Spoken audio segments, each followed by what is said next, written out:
Hello friends, இன்னைக்கு நம்ம மகா கும்பமேளா பற்றின இன்ட்ரெஸ்டிங்கான விஷயத்தை தான் பார்க்க போகிறோம்.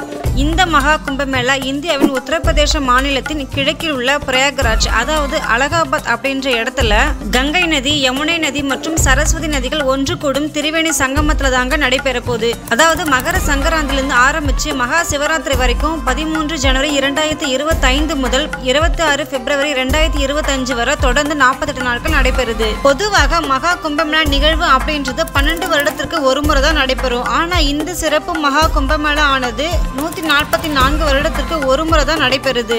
இந்த மகா கும்பமேளாவின் போது திரிவேணி சங்கமத்தில் பக்தர்கள் புனித நீராடுவதை வழக்கமா வச்சிருக்கிறாங்க. இந்தியா முழுவதிலும் இருந்து 45 கோடி பக்தர்கள் இந்த மகா கும்பமேளாவில் கலந்து கொள்வார்கள் அப்படின்னு எதிர்பார்க்கப்படுது.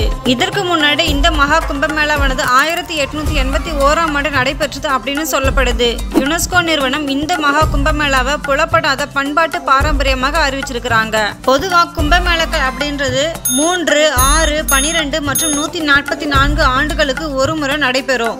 சாதாரணமாக கும்பமேளா 12 ஆண்டுகளுக்கு ஒரு முறை நடத்தப்படும் அப்படின்னு சொல்றோம். ஒவ்வொரு முறையும் இந்த கும்பமேளாவானது பிரயாக்ராஜ், ஹரித்வார், உஜ்ஜயினி, நாசிக் ஆகிய நகரங்களில் பாயும் புனித நதிகளில் கொண்டாடப்படுது. சரி, ஓகே. அப்போ முதல்ல கும்பமேளாவிற்கான காரணம் என்ன அப்படின்னு சொல்லிட்டு தெரிஞ்சுக்கணும். அப்படின்னா, திருப்பார்கடலை கடைஞ்சா வருகின்ற அமுதத்தை அருந்தினா சாக வரம் பெறலாம் அப்படின்னு நினைச்ச தேவர்களுக்கும் அசுரர்களுக்கும் இடையே கடும் போர் நடைபெற்றது அப்படின்னும், அப்போது சிந்திய ஒரு சில துளி அமிர்தம் தான் ஹரித்வார், உஜ்ஜயினி, பிரயாக்ராஜ் மற்றும் நாசிக் ஆகிய 4 நகரங்களில் விழுந்தது அப்படின்னும் புராண வரலாற்றுல சொல்லப்படுது.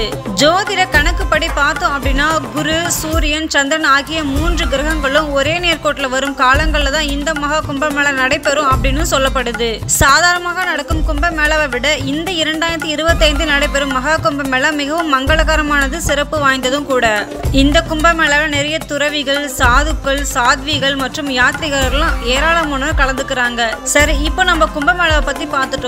இதுக்கப்புறம் அங்க என்னென்ன மாதிரியான சிறப்பம்சங்களை செஞ்சிருக்காங்க அப்படின்னு பார்க்கலாம். இந்த மகா கும்பமேளாவின் போது ஆற்றினுடைய தூய்மையை உறுதி பண்றதுக்காக 500 பிரத்யேக கங்கை பிரகாரிகளை நியமிச்சிருக்கிறாங்க, அதாவது வாலண்டியர்ஸ்.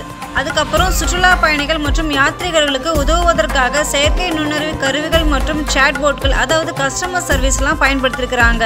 அதன் பிறகு பார்த்தீங்கன்னா இந்த மகா கும்பமேளாவுடைய முக்கியத்துவமா மகா கும்பமேளா 2025 அப்படின்னு ஒரு ஆப்பை அறிமுகப்படுத்திருக்கிறாங்க.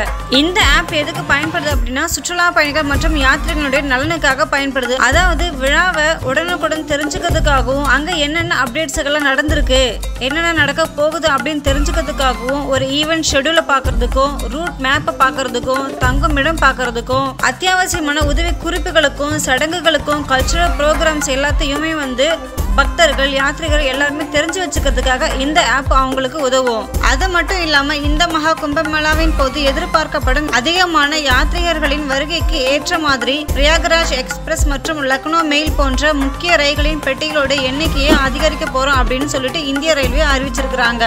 பக்தர்கள் தங்கும் வசதிக்கு ஏற்ற மாதிரி நிறைய கூடாரங்கள் அமைச்சிருக்கிறாங்க, கழிவறை வசதி அமைச்சு கொடுத்திருக்கிறாங்க மற்றும் ஏராளமான வசதிகளை அந்த உத்தரப்பிரதேச மாநில அரசு செஞ்சிருக்கிறாங்க. என்ன ஃப்ரெண்ட்ஸ், இந்த வீடியோ உங்களுக்கு பிடிச்சிருந்ததுன்னா லைக் பண்ணி சப்ஸ்கிரைப் பண்ணுங்க. நம்ம நெக்ஸ்ட் வீடியோல பார்க்கலாம். Thank you, bye by.